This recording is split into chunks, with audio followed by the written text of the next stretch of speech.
Jen. Hey, Kristin. You know what we're doing right now? I hope we're podcasting. I think we're recording a podcast. I would wonder what this thing was in my face. Well, that's not the first time you've said that. Hey, welcome to the hashtag Today, IMOMSOHARD podcast. You can find us wherever you listen to podcasts. You can find us on the old Gram. You can find us on the Twitter. You can find us on TikTok, sort of. You can find us on YouTube, on Facebook. Guess where else? A stage near you. A stage near you. Go to IMOMSOHARD.com to see if we're coming to a city near you on for our live show, which we are having the best time. So today I wanted to talk about, and I'm making it sound like it's serious, but I know. Didn't. She's like really set this up. She's like, this is going to be so easy for you to talk We about. talk about this a little bit in the show, and it's just really on my brain right now. What? No. I want to talk about my favorite teachers. I was going to just focus on one, but I was like, I can't, because I have two or three.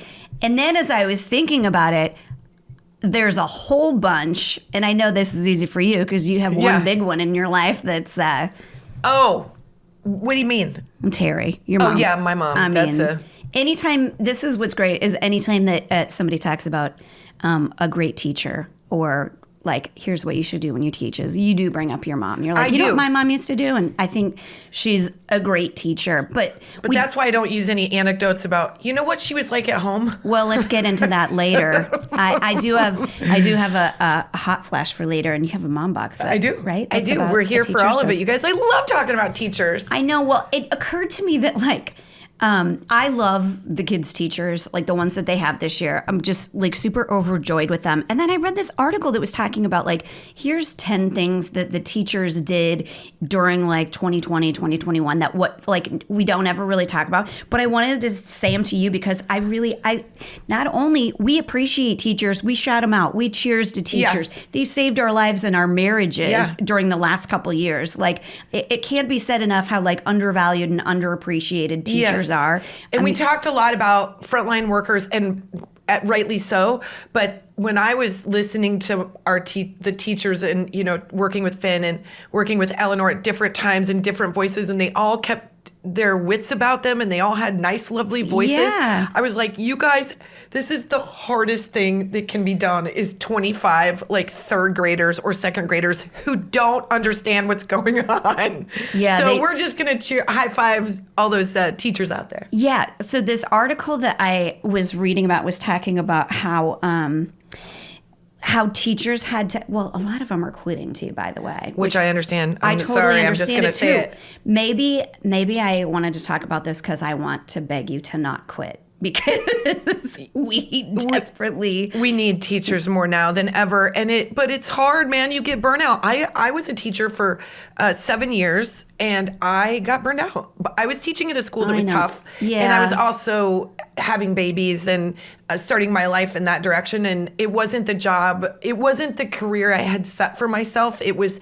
something that came upon and I ended up loving, but I couldn't fully commit. And so I knew what it took to be a good teacher because of my mom. And I felt like I was just not going to be able to give them everything they deserved and needed. So I stepped away. But I will tell you, when I was in it and I was doing it, I was like, how many times did I go, hey, do you have any clothes you want to donate? Or have any purses you want to donate? Yes. Or because teachers do so much in that space that the world doesn't know about that. How much time and energy you're thinking about just getting supplies for your room. Nobody goes to an insurance job and they're like, hey, can you bring a ream of paper? That's not how that works. That's so true. And there's not like an insurance adjuster or guy who sells insurance that's like, gosh, this family, they lost their house. They're getting a payout, but I'm going to go ahead and bring them over a casserole because point A to point B is a long time. You're right. And you're like dealing with the thing they love most, which is their kids. And it's just really, I think the burnout thing is real. And so when you have teachers who are in it to win it, you give them nice presents. Yeah, you should. We're always going to say cash, that. And I'm just going to say it can be cash money. It can be expensive, like the good kind of alcohol, not the cheap kind. No, and you don't have to take it into the school because that, I did have a student buy me really nice champagne once, and I was like, you're not 21, and you shouldn't be able to bring this in here. I appreciate the effort. Well, I really did. And I think over the last couple of years too, we can't forget, like, even though they're not, firemen, police people, nurses and doctors, they still did risk their health in some places. I mean, I have their teacher mental health. for sure their mental health. I mean, I had friends who they're like, I got COVID again. I can't not. I work lunch duty. Like they're in places that like didn't really have. Oh man. Well, I'll talk about him in a second, but COVID was a very hard time. 2020 in particular was a really hard time for teachers. It was a sad time. And I think teachers know that like the thing they want to do is like lift the spirits of their students. That's what they're good at. Yeah. That's why they wear funny clothes and they wear funny earrings and they do funny stuff. It's because it brings joy to the kids. And they're like, I don't care what you think about me. This is like for my kids. At least that's what my mom did. Yeah. She wore like shirts that like lit up and said weird stuff and like earrings that made noise. And I was like, you're like a circus clown. But she did it for them. Yeah. And it was delightful. It's teachers, it's not their job, it's their life. It's their life. It's a calling from their heart. But by the way, we always say that, like we're always like, teachers they get such intrinsic value. I'm like, you know what else is value? Cash money. Yeah. So let's like up their salaries. And again, alcohol shipped directly to their house. Right. But money increase their salaries. How about that? Stuff. Yeah. Because value, intrinsic return is all great and fine and makes you feel warm and fuzzy, but it don't pay your mortgage. I have to say one thing about teachers before I forget, because I do want to like go through this list. No, I know this. I knew that we would get fired up about it because we really can go on about these teachers that we love forever. I can go on about teachers I don't love. That'll be later. I got a couple of those. That'll be another. I got a couple. But it's Shouldn't have done few that. and far between, though. Those I got ones. a few. I got a list. I do. Interestingly, Terry's on both of Terry's Kristen's on both lists. Yeah, so I don't know. I didn't like her teacher conference she had with me. Well, I thought it was interesting because I was one of my favorite teachers who I didn't have as a teacher, but kind of she's a teacher because she's such a good friend, is Jenny was talking about how like COVID happened and they just immediately had to change plans. Like every single thing that they were going to do had to change. It was literally like Friday they were given this instruction and then Monday they had to do something different. They had to do it different. And that's like kind of what's happened for the last couple of years. And they still managed to keep like kids engaged. The ones that had a hard time, obviously, and I know a lot of them did, and it's all different ages, but like kids got bored and like they were like jumping through hoops to try and get these kids to watch. Literally. One of the greatest things you'll ever YouTube is teachers remote learning and trying to do their best to hold everybody's attention. Like the wife will like record the dad as he's like teaching like gym. Yeah. And it's like he's got the ring light and he's like, everybody's knees up. Like the effort the effort these teachers made. Like Kristin did a really great physical my knees, everybody's. It's almost my dance move that gets you, Jen. It's like my knees I'm so up. tickled by her dance moves. Many have been. It has started with literally a tickle. I know. Listen, if you dance up on me, that's what you get. Yeah, she's got but yeah, they really hands. did cute stuff with like. There was a teacher that's famous out of Nebraska who was on Good Morning America that went viral because she would go to these different locations and do these pre-recorded lessons. Like I think if there's nothing that teachers are more, they are inventive and they are creative and they like. I think all they did when this all started is they were like, oh God, I've got to figure out how to make this work. Yeah. And so many of them did. And it was a really tough thing. God, I would have crashed and burned. I mean, I do think that one of the things that was hard over the last couple of years is like, and I've said this probably on the podcast before, but I say it, probably ad nauseum to you and my husband, and God forgive anybody else that's in the way of my mouth. But like, well, yeah, that's some so people many don't in college. hate it. So many don't hate it. Talk about tickling. You get both of us on a dance floor, and it's an assault waiting to happen. It's just nothing but Casey's like shaking her head like, God, no, please don't. She's making notes. Can't say that. Well, no, Casey, but can we? We can. You don't. Yeah, we're different. We're different. You literally can't. We're different. Oh we can do that because we're not men. We can talk about groping people, can't we? We're not men. We're not. We cannot say that because we are evolved and we recognize that both genders have a responsibility to honor boundaries. 1,000%. But I've never groped anybody not willing. I don't. That's what I'm saying. That's not true. Here's what that's I'm saying. If my dance move has a groping move. And you move up on it, and you are then participating in my grope. My grope is what you walked into. You walked into my hand. You walked into my hand doing a cupping. Yeah. Again, really nice demonstration. Cupping, I don't know. Don't know what's up that high, or you can get in from both those directions. If I'm squatting and I'm tall and I'm cupping underneath like my chin. Congratulations to him. She's cupping a lot right there, you guys. Well, if I'm like, whatever. It's none of I'm my just going to eat business. another cookie. But, okay, so Back to teachers. Back to teachers. I've complained that, like, there's no leaders, kind of. Like, there's nobody to, like, follow the lead on, like, how to survive this time. Yeah. It didn't feel like anybody was, like, really killing it, in the last couple of years. So it was like, we're all, like, looking around like, oh, what do we do? I mean, I can follow Drew Barrymore, but I mean, I feel like she's got a lot more cash and positivity than I do. Like I need someone that's going to be really authentic. And I wanted like a grandparent to come over and be like, I know well, exactly what you mean. When we were in the middle of it and Finn had science, I'm obsessed with his science teacher. And she's a mom and she's cool and she's a little bit older, but she is exactly that science teacher that's like, she's got like curly hair that's kind of like wily and she wears like cute overalls and she's got like ripped arms because she loves to garden and she's been around forever. She's been, I think, teaching for over like 30 years. So she's just got it figured out. Yeah, totally. Oh my God, I totally. love her. And her house smells like books. For sure. God, I love her. Awesome. She would go to the school and every day she would do this video of kind of like what the school looks like because kids were really sad that they weren't on campus. And she would go, you guys, I went to campus. And this is how she would talk. She'd go, I went to campus. And I was noticing there was a lot of animal droppings. And I was like, what is this? So I waited until the nighttime. And guess what?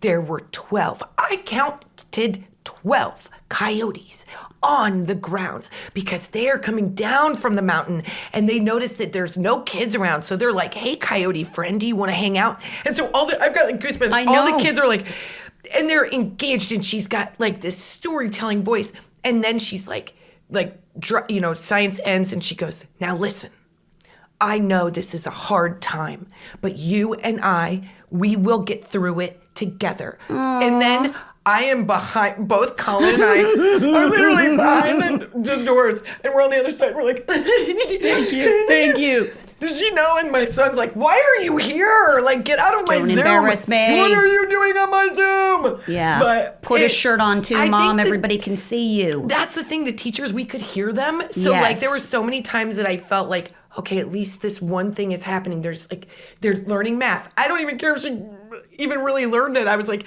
as long as somebody's talking to her like a teacher right now, that's so incredible.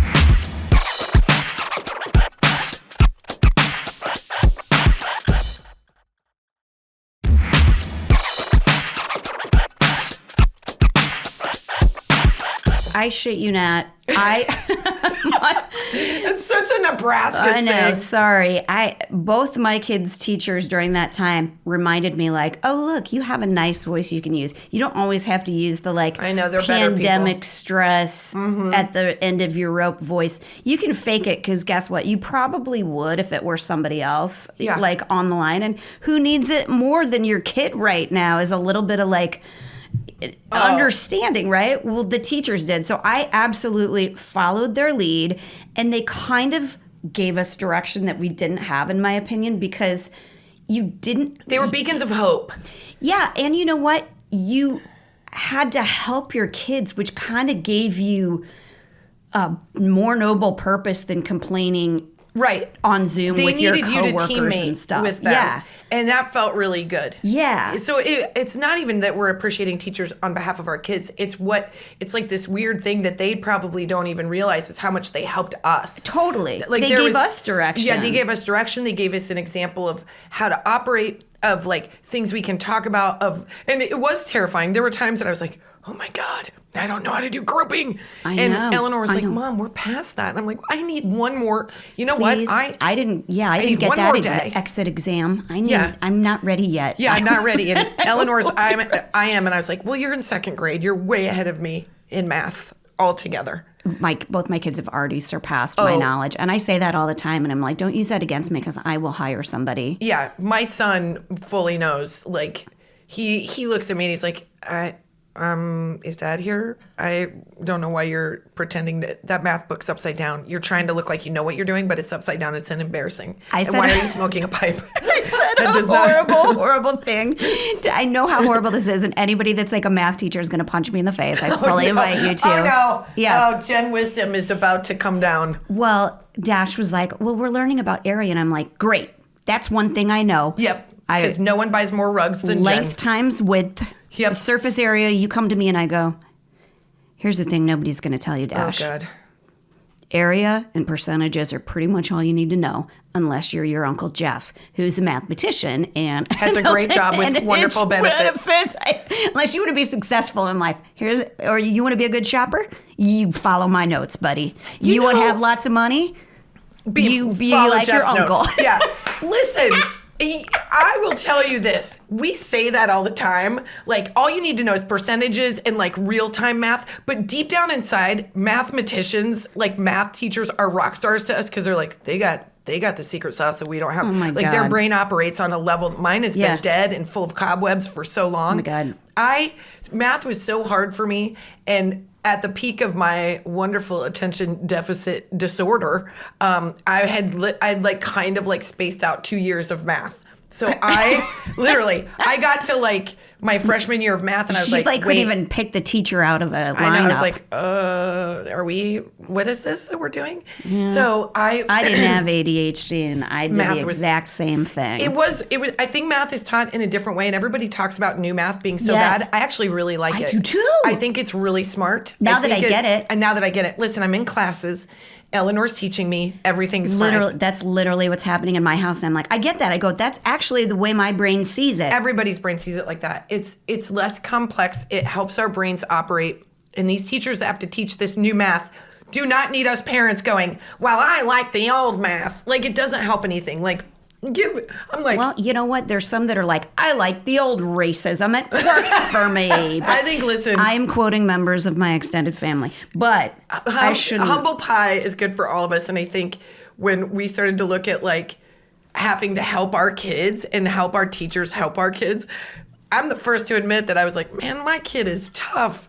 Or like Eleanor got caught, putting on costumes during class. I didn't even know it. I didn't know it till when she was on Zoom. When she was on Zoom, yeah, she had a comedy kit under her bag, under her desk, and she would put on different costumes. I knew about one, but then I went to the only park meetup where literally we were all social distanced in masks, and the teachers was outside for 30 minutes. We didn't even get to really. We did an end of the year thing. Everybody was waving us to Eleanor, and they were like, Eleanor, your grandma character is so funny. And I was like, what? And then another person said something about Jefferson. What is it? Jack or Jeff. He's looks like a leprechaun. I don't know. Has a hatchet. That was one of them.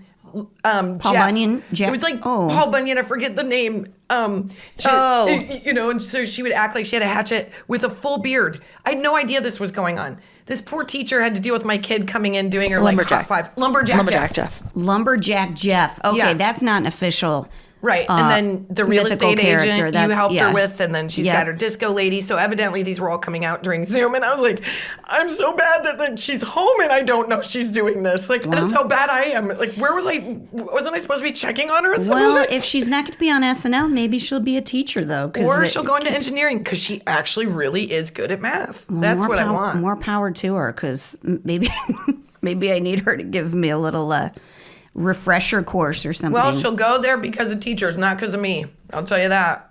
Don't you think, too, that teachers were saints because they had to deal with really crappy parents? I really want to throw somebody under the bus right now, and I luckily don't know their name, but I do know that there was a parent at our school who, when their kid was they're testing and stuff like that, was exposed to COVID. This parent wanted their child to have the school district pay for the child to be quarantined in a hotel by themselves. And I was like, you know how I know this? Nobody told me this. I heard them on the phone outside the school and was like, do I fight them? Mm-hmm. I don't want to. I got to take my mask off to do that, especially if I plan on biting. But who does that? I know. You got to deal with that? Yeah. Who was she talking to? who was on the other end of that phone? Somebody from the school, Yeah. right? Had to be that that has to deal with this crazy person. And that's one that I heard. And how about crazy kids? Because I'm sorry, you guys, they're out there. Yeah. There was one class. They don't fall far from the tree, if you know what I mean. No, they don't. There was one class that I was like, if this kid tells one more story about his fucking shoe, I am going to lose it. Somebody needs to give him a light, tell him his time on stage is over. No one cares about his dumb shoe. I honestly can't take it. Like, my head. What kind of shoe stories were they? That's the thing. You're like literally giving me PTSD. They were the dumbest, most boring show about how he couldn't put on the right one, but then he put on the left one, and he was a slow talker, and he always wanted to tell his story. And I was like, these teachers are better humans than me, because I would be like, find another article of clothing. I'd rather hear how you put on your hoodie. But we've only heard about your shoe. Well, they are better people, because I know when we were in the car the other day, my son wanted to tell me a story about a substitute teacher that he had finding a turtle.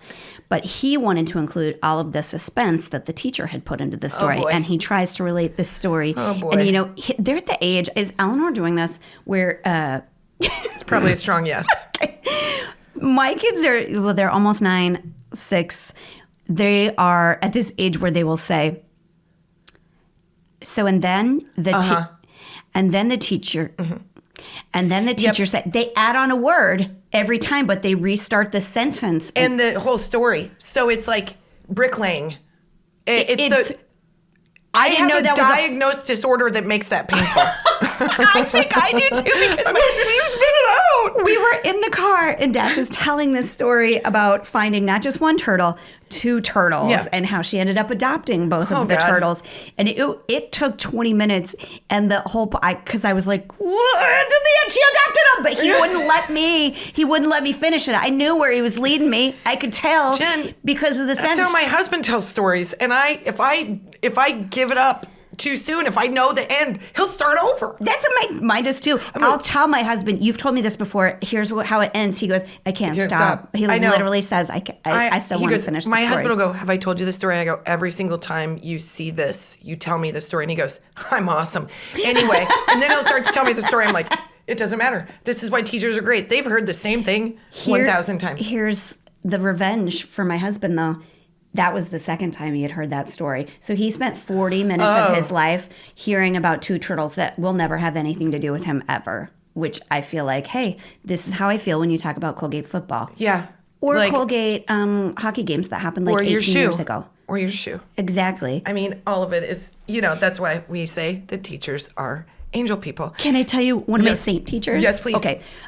One of my favorite teachers I've ever had, my 6th grade teacher, Mrs. Cowker, is one of our biggest fans. She's awesome. Is she the one that was at the show in Omaha? Yeah, she was front row, and I haven't seen her in so long that I didn't even recognize her. She brought her daughter or granddaughter, which I remember when her daughter got married. And then time goes by. But she is the biggest fan. And I said in our live show, and I just had to say now, this is why I'm such a huge fan of hers, is she was a teacher when my parents were getting divorced, and I was really rudderless because especially during the 80s, when parents were boomers and totally only gave a shit about their own shit. They were like, what can happen to you? You're just the kid. You don't have any problems. They're like, let me know when CPS calls. Other than that, I'm doing That's the great. barometer. Yeah.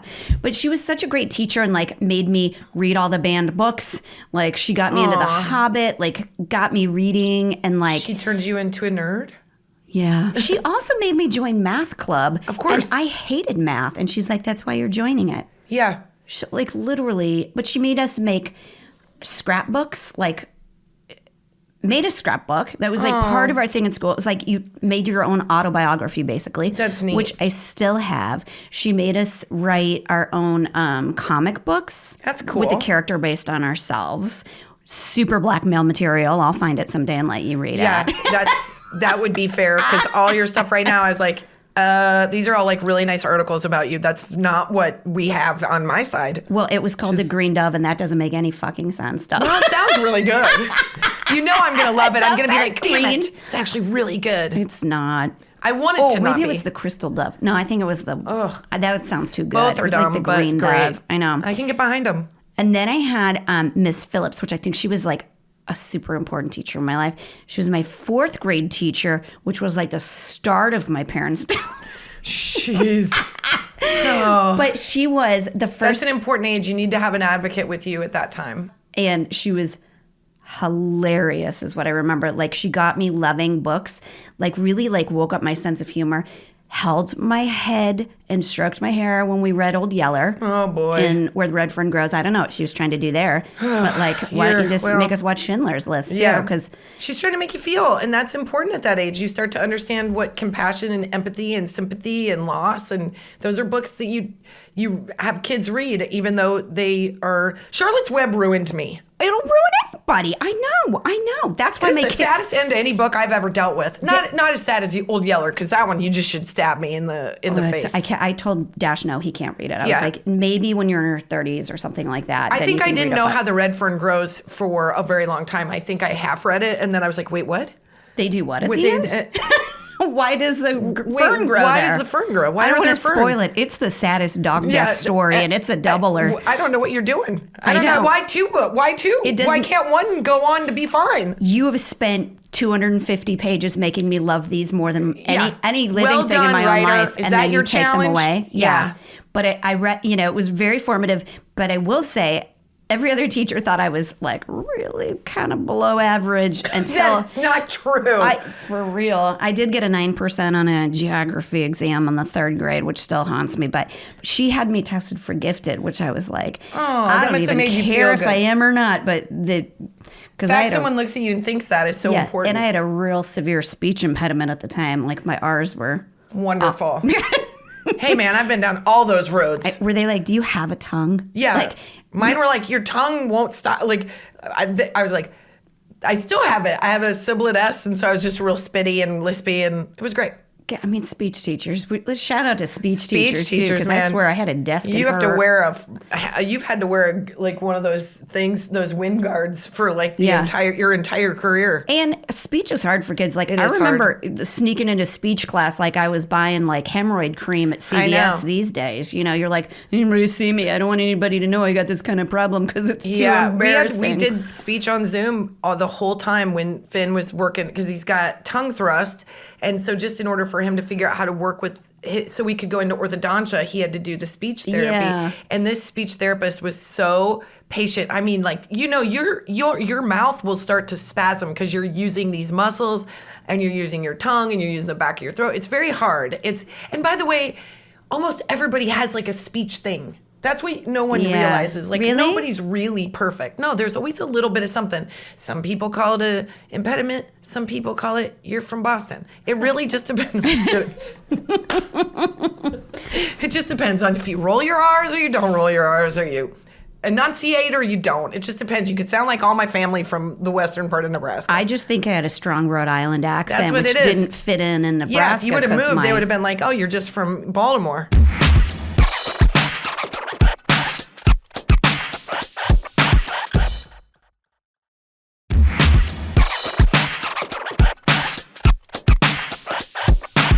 My dad had a really thick accent. Yes. And then his mom was Swedish.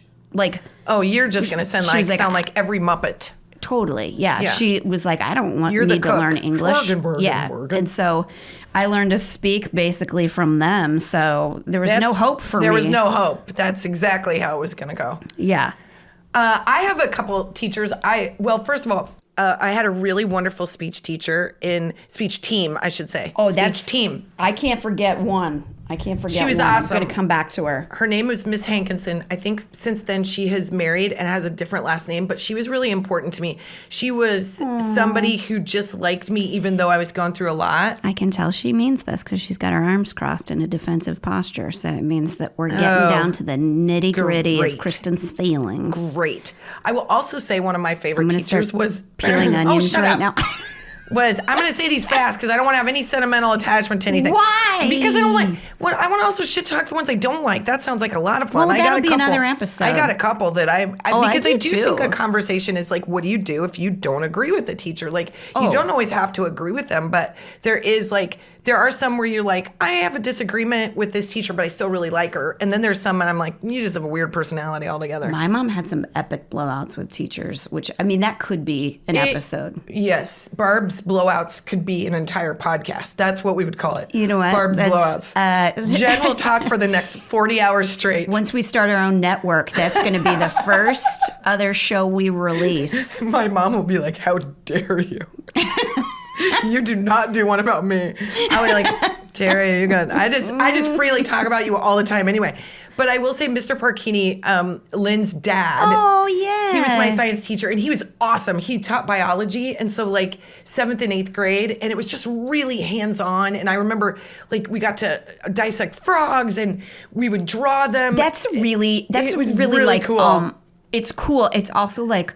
That's a big deal. It's a big deal. And I loved it. And I was like, oh my gosh, there's this part of me that loves this part of science. I didn't like chemistry, and I didn't like, I can only do so much in that world, but biology was kind of a hybrid between being creative and being scientifically smart. And I was like, whoa, this is all the stuff I love. Yeah. And so he was great. And he was like, always like, science teachers are so weird. They're so great. They're always collecting data, weird shit. Like we had a science teacher who like kept her placenta in a jar. She was like, what? Yeah, I had a baby and this is what, and we were like, ugh. Wait, what? She had it in the classroom? No, I didn't see it, but she said she asked if she could keep it. Now, I don't know. I think most of us could be presented with any lunch meat and assume that was a Oh my God, placenta. that's so disgusting. People are going to totally... But it's true, right? Seriously, but she was like, she's just somebody who would get so impassioned.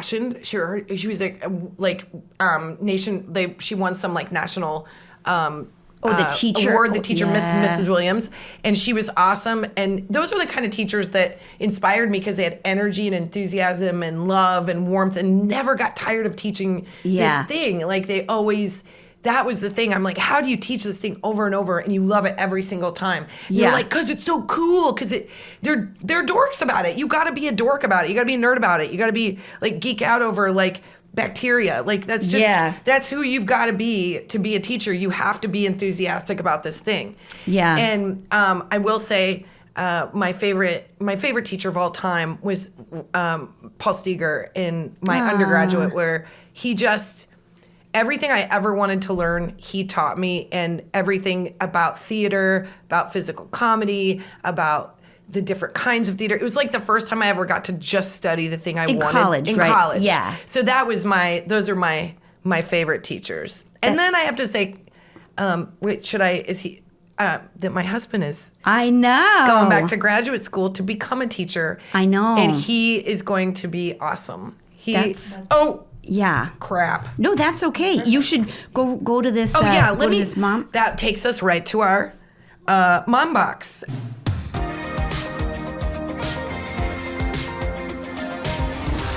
So it says, hi, Kristin and Jen. I saw that Kristin's husband is starting back to school to become a teacher, and I say hooray.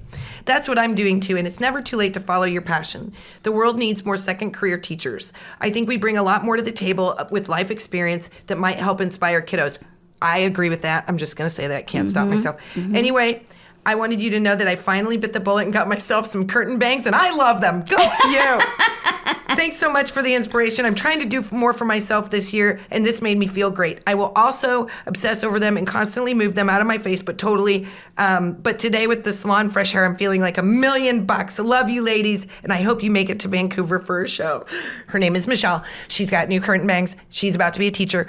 But I really do want to say that I think, oh man, this is a whole nother, I'm gonna keep it short. This is what I would say. Okay. I think we need to make it easier for second career people to become teachers. Yeah, especially now, because I agree with you. Like there is enthusiasm and there's life experience that I think means so much. It's mentoring, which is so powerful. Yeah. And we should have it not just from the standards we think of regular education, but I think we should be bringing in auto mechanics and woodworkers and people who have had a professional life in the field, teaching young people, so then putting them back back out in the community and doing internship programs. We need more of that. We need less formality and more like, let's go into the world and use these things that we're learning. Because by the way, when you're 14, you've never had more energy in your life. Let's put it towards good use. Let's get them out actually applying these things that they're going to learn. And then when they go to college, they're a little bit more equipped. That's what I think. And I think Colin and all of our new teachers that are like, getting in there are going to do great things. Well, my last and my favorite teacher of all time, I used to call her forever my mentor. I think even when I didn't know what that word meant, but now I know that it's like super accurate, was Kim Gangwish. She was my speech teacher, and I did speech. Now, you guys, please tell them the difference. Oh, it's forensics. It's not forensics. It's not dead bodies. She was a speech. No, but it's also not. It's competitive speech. It's not us going hats, cats. No, it's mats. Competitive speech. So once I had my R's handled 50% figured out, then I was like, well, I should just do this professionally. Well, interpretation of drama. Absolutely. So we did all that stuff. You used to so she was the teacher who got me very post-divorce, totally checked out parents, which, I mean, she really was like my surrogate mom. Like, she would come to like whatever performance I was doing. Mm-hmm. She would come to like awards dinners with me. She was like, and she was so young. Like, I used to babysit her first child, which makes no sense because nobody should have ever trusted me with a baby, but she did. Well, she was young. She did not know. She was young. Yeah. She didn't know better. She would not you know make what? that I'm this same age, and I would be like, that seems fine to me. But she was always really like held me accountable. It wasn't like she was an easy teacher or anything. Like those are never your favorites. There's always a little discipline there. There's always a little accountability. She was tough, but it was like we knew each other because we traveled all the time together to go to like speech meets. We're together on the weekends, and I never missed a speech meet. Literally, she would like hang them up. Here's what's coming up for the year, and I write my name down like all the events like for the year. That's awesome. I'm just like, and there was this one thing that she did that I really didn't think about until like the last year or so, which is really horrible, and it could get into me making the worst Facebook mistake I've ever made in my life, but that's probably a whole other that's episode. A whole episode just with my history. Yeah. But I really didn't have trouble with like other kids in high school. But when you go to a speech meet in high school, it's like you leave at 3:00 in the afternoon on Friday and it's not done till like midnight. Yeah. And speech was all I did. It was like, yep. No, it wasn't all I did, but it takes up a ton of time. I know, I did it. Yeah, It was what you do on the weekends. And you would prepare all week, like practice and do your visual. So much work. Your visual aids, and you would stand in front of your mirror and you'd be like, satanic cults, a threat to us all. Yep. I'm going to walk over to point one over here. Yeah. In 1974, 2 graphic murders happened, and there was a pentagram. Yeah. That's what I would do. Let me dramatically open this black binder with my script in it that I'm required going to turn to use. my shoulder away and then pop it back because that is dramatic. That's real. There's a bunch of us nerds in the world that's what we lived for. Mm-hmm. And I remember like there being this speech tournament where a bunch of girls from my school were like, we want to leave. And I was like, I don't want to leave because I want to stay for the awards. Because I had They wanted to leave before awards? Yeah, because they hadn't like what the hell is the point if you can't hear your name called out? Rounds. I don't know. And then I found out it had been this thing where they had been like angry that they had to stay and stuff. And my teacher made them. She was like, we are going to stay, like community. I'm already upset with them. As a team. She was like, we're going to stay. And if you have a problem with that, you can call your parents and I will release you. They can come pick you up and I'll release you, which meant like they had to drive whatever to come if they really wanted to leave. And now I realize how freaking cool that was. Yeah. That she was like, nope, you man up and you be supportive of people on your team and your community. Yeah. And that it like, I didn't know about it until like then. That you have a responsibility for the people with you too, because if you're the person that's like, "Hey, let's leave. Let's go.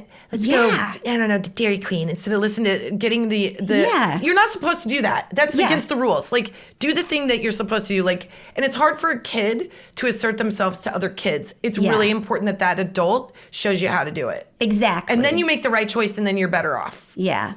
And by the way, that was my most thrilling time of speech because I had a very strong year in oral interpretation of drama. Right. That they was would call some of our out glory my team, days. and we would roll down like I was like the Beatles. I mean, sure, we were B-level speech teamers, but in places like, Scottsbluff, Nebraska, we were crushing it. This is the hilarious thing. We were for sure at the same speech meets, Kristin. 100%. I have no idea how we didn't bump into each other. Because I went to state speech, and I'm sure you went to state speech. Yeah, but we were different ones, yeah. probably. Because I was in oral interpretation of drama. I had a very strong year with informative speech, and then I got told I needed to take it back a notch because I sounded like a satanic person. That was one of the judges' comments, and I was like, how dare you, freedom of speech? How dare you? I know, and also make those comments have a lot less sharp corners because those will stick with somebody until she's 40. 100%. I'm talking about it right now. As I can see the green paper. I can see she docked me on my score because she did not like my content. Wow. I also complained, but that doesn't matter. I will tell you this. This is a sidebar about speech. Jen is right. You would have these speech team competitions, and because we were a rural school, we'd drive. So we would go. We would leave at 7 in the morning sometimes, and we'd be gone all through the school day and into the evening. Yep, you're gone all day and over I the was weekend. not very good at being organized. I will be the first to admit. And I got to school early because that was who I was as a kid. And I got to school early just by chance. And I saw the speech team bus was full of everybody, and I was like, well, I'm on the speech team. Where are they going? And then I was like, oh my God, I forgot I have a meet. So I was wearing like volleyball shorts and a t-shirt, and I had nothing with me. And I got on the bus and just went. I didn't sign out from my classes. I was like, I'll figure it out. They all know I'm on speech team, whatever. And I had no clothes to wear for a formal, it's a formal event. You have to wear nice dress. Now I do think I saw you at a speech I was dressed, tournament. my friend Keith Brown let me wear his entire outfit. I wore a satin, a silk shirt, a teal tie, and teal Z Cavaricis, and my volleyball shoes. And that's when her style changed forever. And that's when I started dating Lynn, officially. That's amazing. All right, you ready for my hot? Oh wait, yeah, you ready for my hot yeah. flash? This one, I'm going to send you on a little left turn. I know. Go for it. You know who Tyrese Gibson is, right?